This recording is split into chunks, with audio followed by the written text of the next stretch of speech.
Magandang araw sa inyo lahat. Ako'y naparito para tunghayan ang aking talumpati na pinamagatang ang papel ng edukasyon sa pag-asa ng bayan.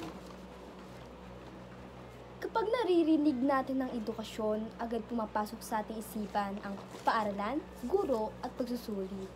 Ngunit higit pa rito, ang edukasyon ay siyang nagiging haligi, pag-asa, at tagapagbukas ng pinto para sa magandang kinabukasan. Ang kabataan ay tinuturing na pag-asa ng bayan at sa pamamagitan ng edukasyon, ang pag-asang ito ay nagiging totoo at konkretong pundasyon. Ang panahon ngayon ay hindi na maikakailan napakahalaga ng edukasyon. Ito ay nagbibigay kaalaman at kasanayan upang makapamuhay ng may direksyon.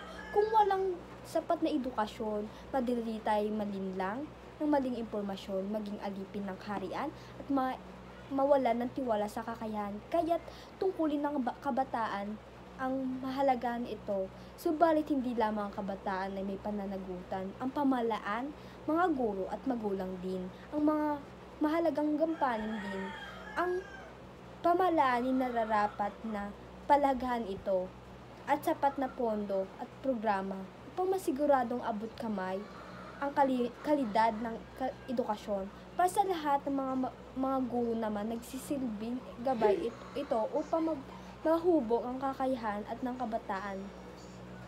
Samantala, ang mga magulang naman ay haligid at suporta ng inspirasyon para sa kanilang mga anak.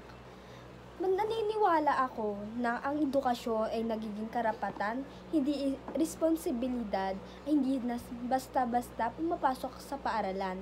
Kailangan din na may kasipagan, disiplina, at responsibilidad sa bawat paaralan.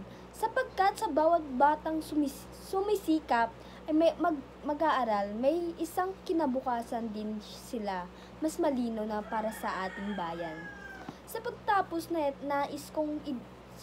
neto, nais kong idiin ang edukasyon ng tunay na puhunan, kabataan para sa hinaharap kung ito.